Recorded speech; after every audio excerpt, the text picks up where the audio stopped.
So, welcome everybody to my talk. Welcome everybody, 3 people that came. Thank you for coming, really. I really thank you.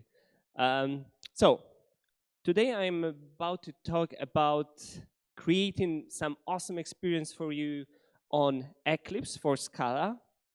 I want to explain what we are doing to provide an awesome experience. What's the current status and what we can provide for you. Okay.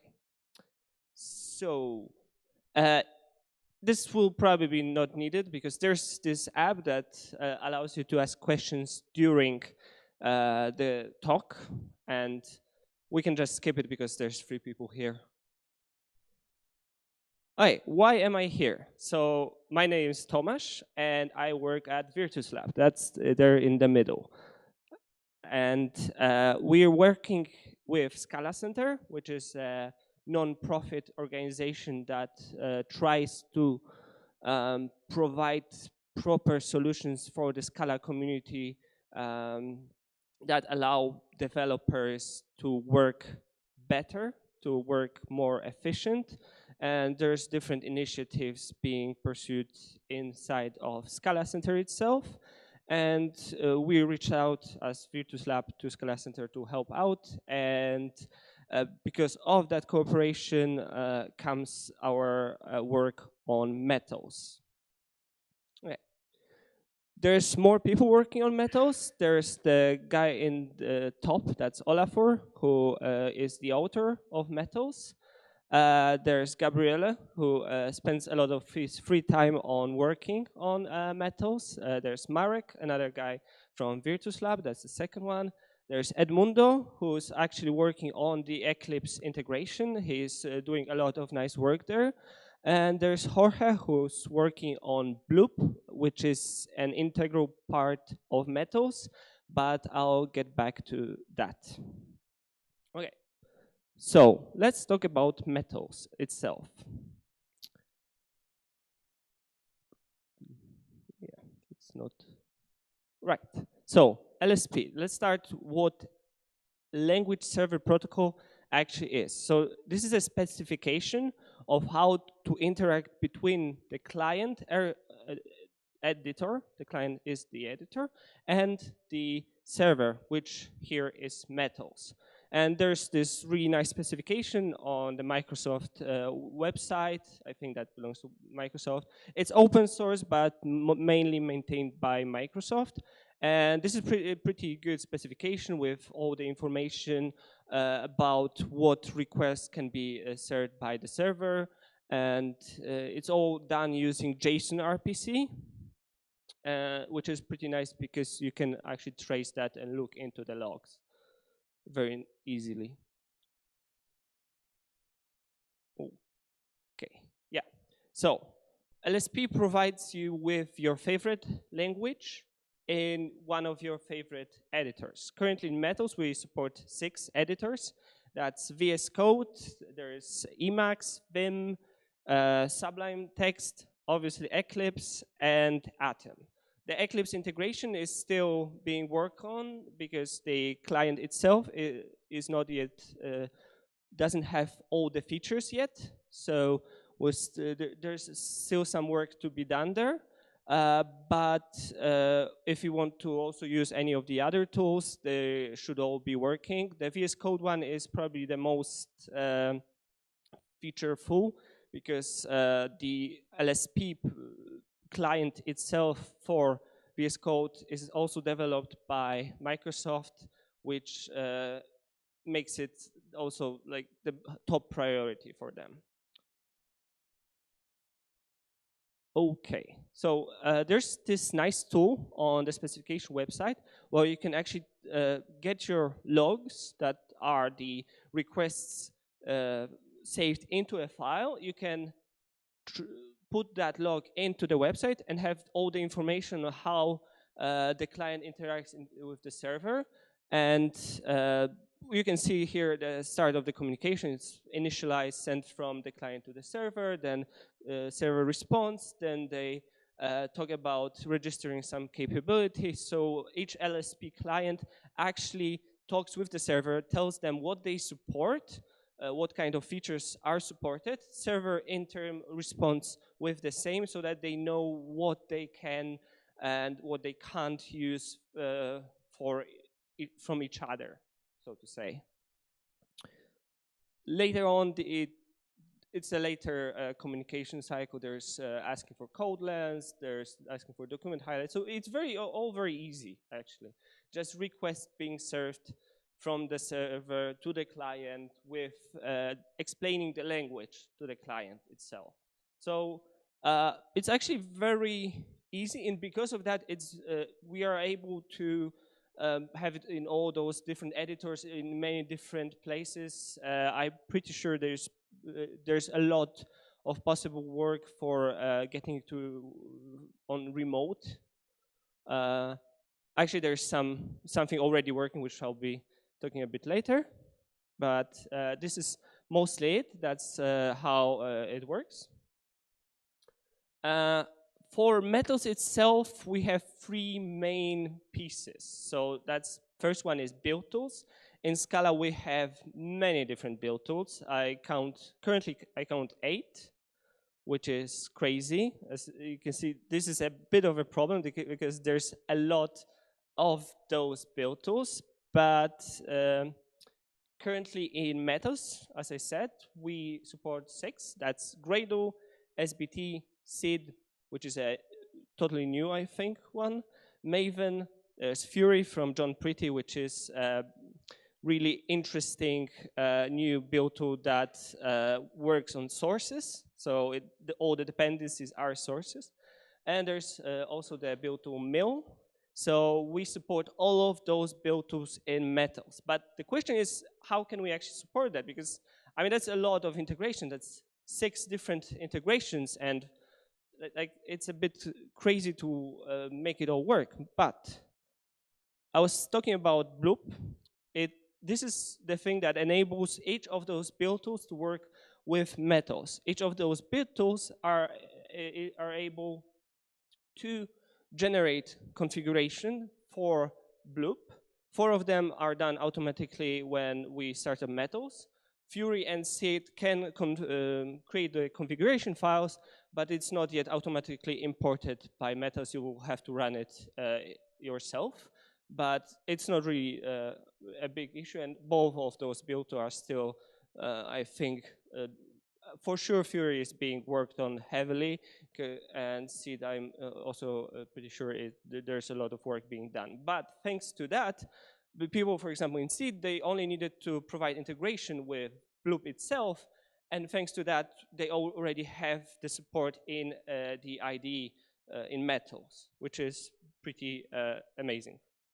Okay, let's talk more about Bloop.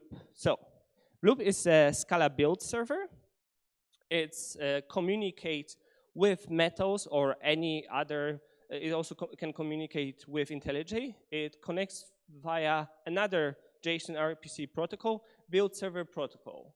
And that protocol is very similar to how LSP works. And the difference is it provides us the information about what the build is like. So what are the dependencies, where are the sources, everything like that. It also enables us to compile anything in metals. And as I said, the build tools only need to create configuration files for Bloop. We can later start Bloop ourselves, or people can start their own server, and it just works. Okay, so that's solved. We have all the build tools. They just need to provide the configuration files for us, and we communicate with the build tools via, with Bloop via BSP. Okay, next thing we need is some semantic information to create indexes, to find references, to find implementations. So the way we do it in the Scala world is usually using semantic DB. The only problem with that is that if somebody doesn't know, semantic DB provides information about symbols and their occurrences, their definitions in protobuf format. So those are binary files that are created by a compiler plugin during the compile, saved to the file system along the classes, and you can then easily read them, and they are pretty fast to work with. But the problem here is that we need to compile everything. So this is a bit of a problem if we're providing an interactive experience in IDE, so in editors. So what can we do, actually? So Bloop is actually compiling everything really fast. It's a JIT compiler. It's hot compiler. It has the Scala compiler inside, so it's actually not Bloop that is hot, but Scala compiler that is hot.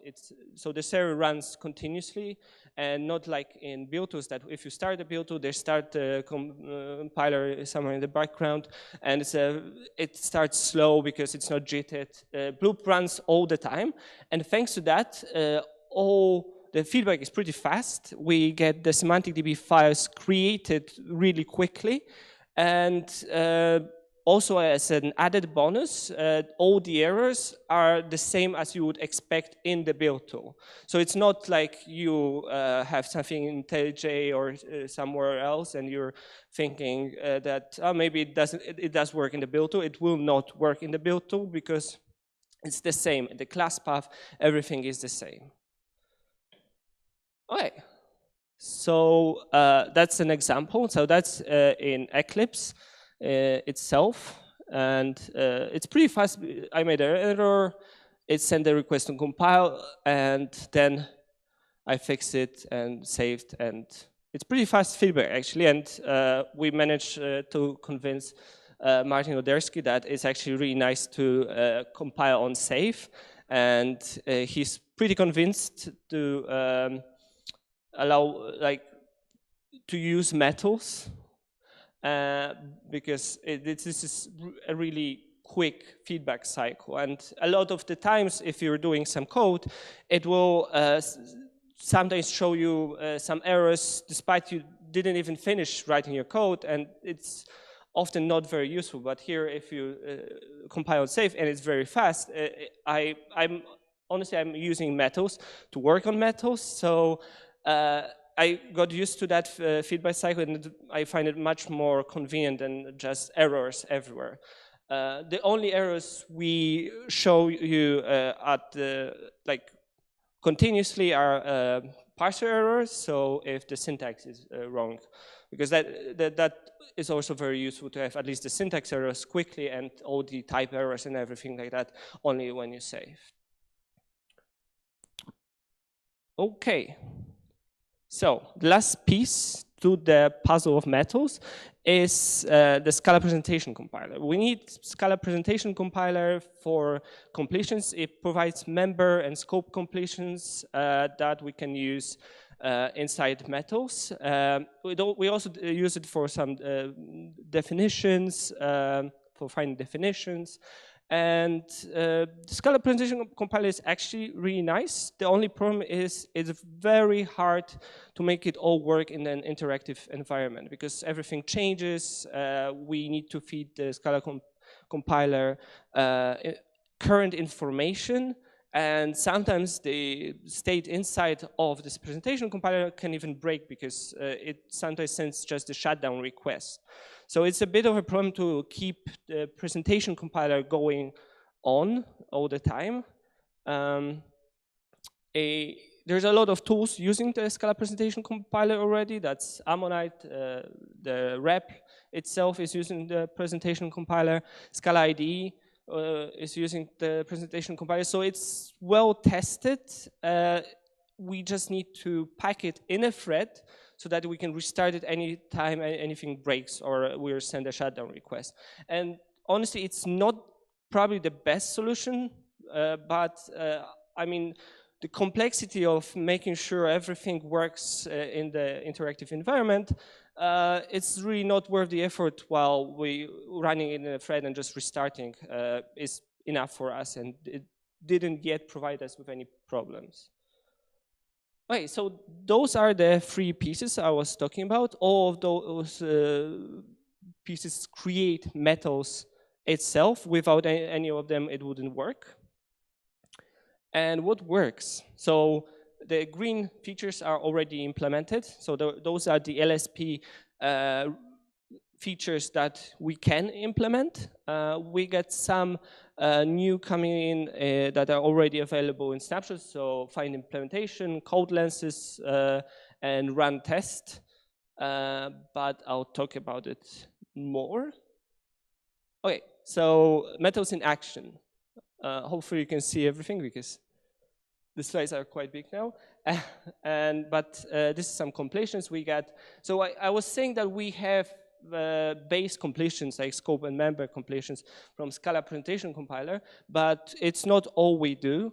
We change those completions to enable some more complex stuff like exhaustive matches in pattern matching. Then it will actually generate you all the classes that there can be. You can also do it case-by-case basis. So if you don't want to use everything, you can just write case and it will show you all the options you can use. The completions are pretty fast thanks to the presentation compiler, and thanks to the fact that we enrich them. They're also pretty. Some of them are really complex. At the end, you can also see that we are actually using formattings from Scala FMT, which is also enabled in Eclipse itself. Okay, next we get definition hover. It's not working perfectly, as you can see, because the hover information is shown via markup, and the markup is not showing really well yet in the Eclipse client, but we also have GOTO definition on local symbols and on outside symbols from libraries. The way we do it for libraries is that actually each time we import build into metals into Bloop actually, we download also the sources. So when we want to go to definition of something in a library, we unpack that source and put it into a separate read-only directory, and you get redirected to that, and you can go over the whole file, and it's actually pretty useful to do. But all that works. I think find references works also, but I haven't demoed that, and I wasn't checking that because there's some issues I see from time to time happening in the Eclipse client still, but there's still a lot of work being done on the client. And from we have a separate plugin for metals that you can, if you go to Metals Eclipse website, there is information. Scala meta / metals Eclipse. I'll give you all the links at the end, so it's not important right now. But it is a separate plugin. You can install it, and it works out of the box. Obviously, there's some issues still. Okay. The other thing I wanted to talk about is that we actually managed to make it work in Eclipse IDEA, which allows any VS Code plugins to work. And you can go to that link to test it out on your laptop. It's also, if you go to tgodzik, that's my username / metals_sample, there's a link there, so you don't have to go through the whole link. But there's a sample. It opens Gitpod and opens that workspace in Gitpod which is works on TEA, and it works pretty well, honestly. I was testing it. I have some more examples later on with TEA, but all of our features work there. So this is pretty amazing, and it's really nice for people starting with Scala, for any kind of Scala bridge or something like that, because you can just start working with it. And I see some great potential if we cache classes, like compiled classes, because it could enable developers to work out of the box. They just click on a commit and work with that commit, with everything compiled, and that would be pretty amazing experience. And it shouldn't be too hard because all the pieces, new pieces of the new puzzle are already available. Okay. Now I'd like to talk about the latest things that I said are available in the snapshot. So first of all, importing into Bloop was a bit difficult for us because we needed to add automatically the semantic DB plugin. We worked with Jorge to actually make Bloop download the right semantic DB plugin version whenever we connect to it. So Bloop detects its metals and just downloads, adds all the needed properties to the compiler, and it works, which is pretty amazing because because adding automatically the compiler plugin in each build tool is different, and sometimes it's like, for example, in Maven, I didn't actually do it because it would mean I would parse XMLs and change people's XMLs, and I really didn't want to do that for people. And there was some complex things going on for the other build tools. Now it's the only thing we need to invoke is the plugins that generate configuration files, and that's it. So it will also work for any new build tool. For example, for PANS. We're also working on PANS integration. That's from the guys at Twitter. All right, go to implementation. So actually, we reused the indexing for references, and there's no noticeable impact on creating the new inheritance index, I would call it. That's the index with all the information about which class extends to which class. And it works for overloaded methods. It works with generic types. It works for local and library symbols. For library symbols, it's a bit slower because we need to load information about the whole class path. But for workspace, it's pretty snappy. We tested it on Akka, and it managed to find all references to receive in 200 milliseconds, which was around 600 receives inside the code base. So that was pretty nice. All right, that's an example. That is an example in Eclipse IDEA, because unfortunately, GOTO implementation doesn't yet work in the Eclipse IDE client, but it works pretty well in IDEA, and I haven't found any big issues. I'm really amazed that it took me like half an hour to figure out everything and to make it work. So I mean, kudos to the guys at the IDEA team, because this is pretty amazing. Okay, next thing, there's a trio of protocols in my presentation. There's another one, which is debug adapter protocol, which abstracts the, it creates a generic debugger that enables you to connect to any underlying debugger implementation. So any kind of client like VS Code, IDEA, can use that to run or test any kind of code. So basically, it only works with run test for now, but we're also intending on adding breakpoints and then adding all the niceties that are available in any debugger. And the best thing about it is once we implement it in Metals or in Bloop, because most of the debugging is actually implemented in Bloop, we'll just have to add some more information for Bloop itself using the source code, because Metals knows about the source code, while Bloop only knows how to compile stuff and run stuff.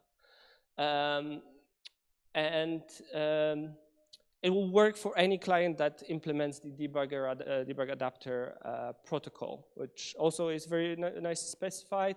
And I mean, IDEA already implements that. That's what. Oh, that's a short overview of how it works. So it's not actually that complex. Like Metals know ask the Bloop server about, hey, where are the main classes or test classes? Bloop knows about it because everything is compiled, so it gives us the information about where we can put code lenses, which code lenses are just added like annotations that you can click on, which will be run or test.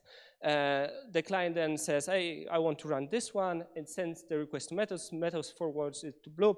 Bloop sets up the whole session and then just communicates between the client and that debug adapter that is running inside Bloop, and until it shuts down or is canceled. And it works in Theia. There's some issues of not everything being printed into the debug console, but for sure everything is working because I see that everything is in Metos logs, which are the LSP logs, the LSP server logs. But I guess the Theia implementation of debug adapter proxy, I think, is pretty new. So there might be some issues. It could be also on the Metal side. We'll probably need to figure it out. But I'm pretty sure it's just a race condition of the debug console being closed while some more information is being sent, because that's a pretty quick program. But it works in Theia, and as I said, kudos to those guys because it's pretty amazing that it works. All right, next on the roadmap. So there's a lot of things we are working on. First one is go to type definition. So not just go to definition, but also go to the type of whatever symbol we are on currently.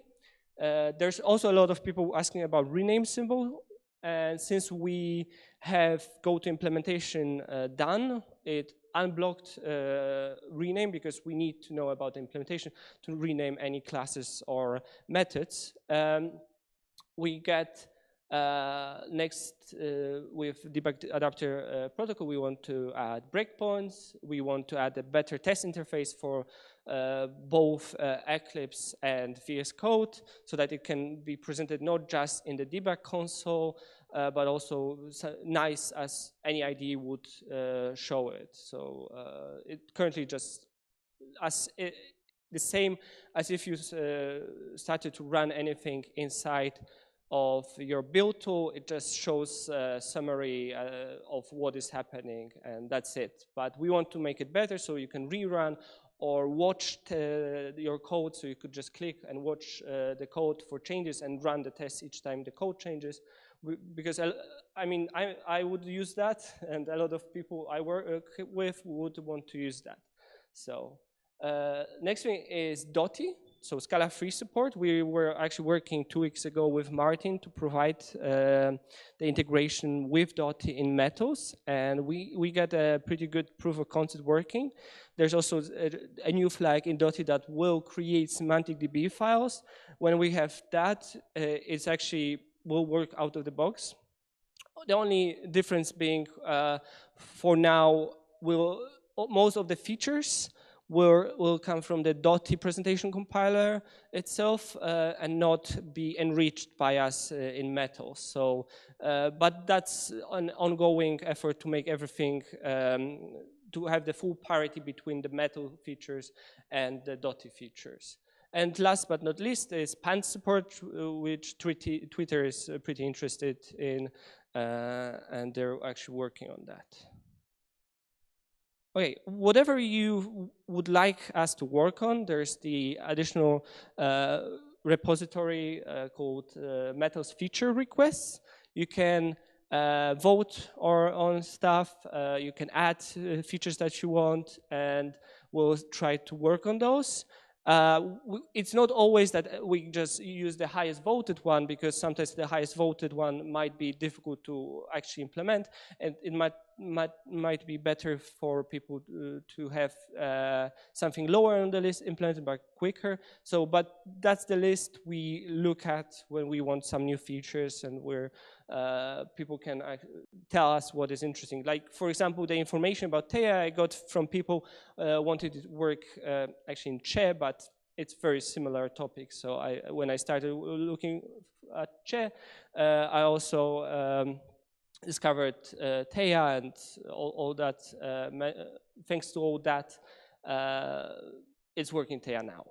it wasn't very difficult, obviously, but without like people telling us what they want, we wouldn't be able to even know about it. Okay, so if you have any questions, there's Olaf, the author of Metals, actually did a talk on Scala Days. You can, the link is not very easy, but you probably can just search for Scala Days, Olaf, or Metals talk, and it's on YouTube. There's the Metals documentation on the scalameta.org website. There's Bloop documentation, and you can also follow me on Twitter or shout at me. I'll post any kind of updates on new features and new releases there. So yeah, there's actually that was the intention, to show the Slido up with the questions. But since it's not that many people, if you have any questions, please let me know.